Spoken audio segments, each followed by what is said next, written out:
But we've had regime change, if you look already, because the one regime was decimated, destroyed, they're all dead. The next regime is mostly dead. And the third regime, we're dealing with different people than anybody's dealt with before. It's a whole different group of people. So I would consider that regime change. And frankly, they've been very reasonable. I just have lots of alternatives. We have tremendous numbers of ships over there. We don't need them all because of, the power. Look, I would say we're just like we're ahead of schedule on the ballroom. In a much bigger way, we're ahead of schedule with Iran. We're weeks ahead of schedule. If you would have said that in 3 days we were going to knock out 158 ships, their entire Navy, which we did, we knocked out their entire Air Force. We knocked out most of their missiles. That's why you see missile attacks, but they're sputtering.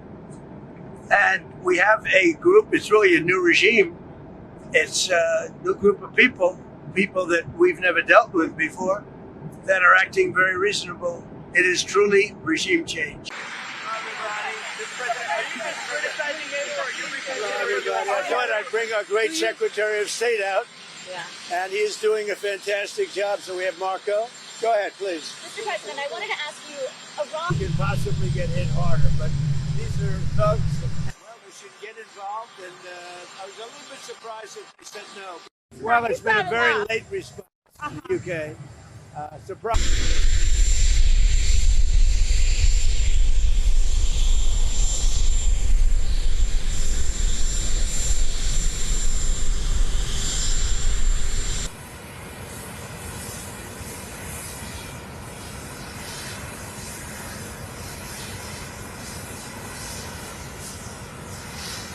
But we've had regime change, if you look already, because the one regime was decimated, destroyed, they're all dead.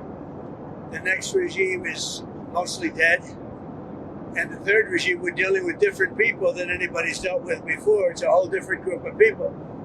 So I would consider that regime change. And frankly, they've been very reasonable. I just have lots of alternatives. We have tremendous numbers of ships over there. We don't need them all because of, the power. Look, I would say we're just like we're ahead of schedule on the ballroom. In a much bigger way, we're ahead of schedule with Iran. We're weeks ahead of schedule. If you would have said that in 3 days we were going to knock out 158 ships, their entire Navy, which we did, we knocked out their entire Air Force. We knocked out most of their missiles. That's why you see missile attacks, but they're sputtering. And we have a group, it's really a new regime. It's a new group of people that we've never dealt with before, that are acting very reasonable. It is truly regime change. I thought I'd bring our great Secretary of State out. Yeah. And he's doing a fantastic job. So we have Marco. Go ahead, please. Mr. President, I wanted to ask you, Iran could possibly get hit harder, but these are thugs. Well, we should get involved, and I was a little bit surprised that they said no. Well, it's been a very late response from the UK. Surprise.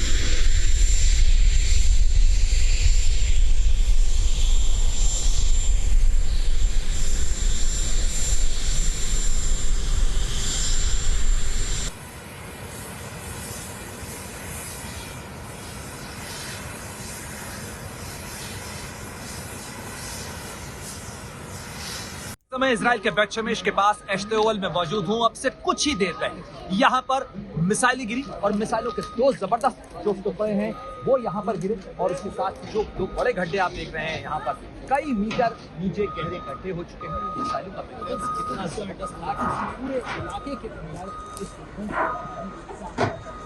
है और ये बड़ा सवाल यहाँ पूरे इलाके के अंदर महसूस किया जा रहा है, पूछा जा रहा है, इन आंखों के अंदर नजर आ रहा है कि आखिर इतने मजबूत सुरक्षा तंत्र के बावजूद ये मिसाइलें कैसे यहाँ तक पहुंच पा रही हैं। ताकतवर सुपरसोनिक और हाइपरसोनिक मिसाइलों का इस्तेमाल किया जा रहा है, क्लस्टर एम्यूनिशन का इस्तेमाल ईरान की तरफ से किया जा रहा है और बातचीत संवाद की इन तमाम कोशिशों और कवायदों के बीच में मैदान जंग में संघर्ष की जमीन के ऊपर लगातार वार पलटवार का सिलसिला जारी है। जरा पीछे देखिए किस तरीके से गाड़ियां तबाह हुई हैं यहाँ पर, और ये सारी गाड़ियां जो हैं वो इस समय चकनाचूर हुई हैं। ठीक इस जगह पर वो मिसाइल का टुकड़ा यहाँ पर गिरा, और साथ ही जो पीछे आप घर देख रहे हैं यहाँ पर इमरजेंसी रिस्पांस की टीमें मौजूद हैं। यहाँ पर राहत बचाव का काम चल रहा है। करीब 8 से ज्यादा लोग यहाँ पर घायल बताए जा रहे हैं। उनकी स्थिति कैसी है, उनमें कोई हताहत तो नहीं है, इस बारे में अभी तक आधिकारिक जानकारी कोई साझा नहीं की गई है। लेकिन इमरजेंसी रिस्पांस सिस्टम के साथ साथ जो एम्बुलेंस की टीमें हैं वो यहाँ से लोगों को लेकर गई हैं, और साथ ही जो पीछे घर आप देख सकते हैं किस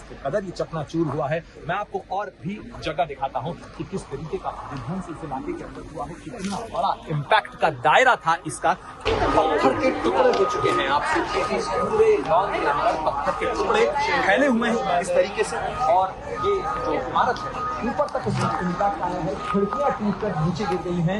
ये आप देखिए ऊपर तक कितना जबरदस्त इसका धमाका था, यानी कितनी ताकतवर वो मिसाइल रही होगी जिसके धमाके से, जिसके टूटने से यहाँ पर छतें टूट गई हैं, मकान टूट गए हैं।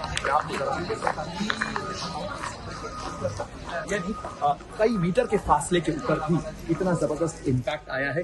ये खिड़की यहाँ से पूरी तरह से टूट चुकी है घर के अंदर। आप देखिए खिड़की किस तरीके से अंदर फेंकाई है। जो एसी लगा हुआ है, एसी का पैनल यहाँ से टूटकर बिखर गया है, और कुछ इस तरीके के दरवाजा आप देखिए, दरवाजे पर क्या जबरदस्त इम्पैक्ट हुआ है कि दरवाजा कब्जे से उखड़ चुका है। मजबूत दरवाजे हैं, ये लोहे के दरवाजे हैं, लेकिन ये भी कब्जा से उखड़ चुका है।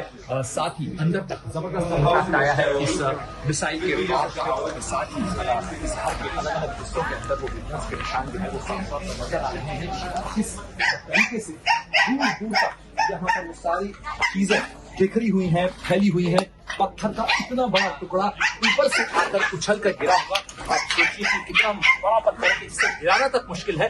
और ये पत्थर लॉन में कहां से आया, ऊपर से किस जगह से टूट कर ये गिरा होगा, इतना जबरदस्त इसका इम्पैक्ट है। ये सारी चीजें बताती हैं कि कितने भयानक और कितने खतरनाक हथियारों का इस्तेमाल इस युद्ध के मैदान के अंदर किया जा रहा है। ये एक और साइट है, और इस तरीके के अलग अलग निशान, अलग अलग जगह जो है वो नजर आ रही है इसराइल के अलग अलग। और ये जो सारी तस्वीर देखिए आप, यहाँ पर जितनी भी मर्तबान और जो चीजें रखी हुई थी वो टूट कर गिरी है, बिखरी है।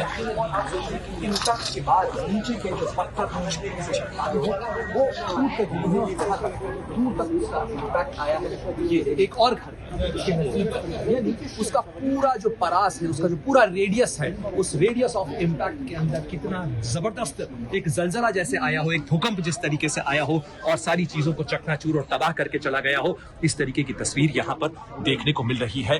और दूर दूर तक इसके जो निशान हैं वो फैले हुए हैं, सामान टूटे हैं, सामान टूट कर देख रहे हैं। जो छत है वो चकनाचूर हो चुकी है, और अंदर खिड़की, दरवाजे, पूरा घर जैसे किसी ने झकझोर दिया हो। और देखिए कंक्रीट की दीवार जो है उसके अंदर दरार पड़ चुकी है यहाँ पर, और राहत और बचाव कर्मी यहाँ पर मौजूद हैं। साथ सारी चीजों को डॉक्यूमेंट भी किया जा रहा है। ये भी पता लगाने की कोशिश निश्चित रूप से ये जो इन्वेस्टिगेशन की टीम्स हैं वो कर रही होंगी कि आखिर इतना जबरदस्त धमाका कैसे हुआ, और ये मिसाइल तमाम सुरक्षा और तमाम रक्षा कवच के बावजूद कैसे उसे भेद कर इस इलाके के अंदर, यानी एश्तेओल के अंदर, बेत शेमेश के इलाके के अंदर दाखिल होकर इतना ज्यादा नुकसान करने में कामयाब हो पाई।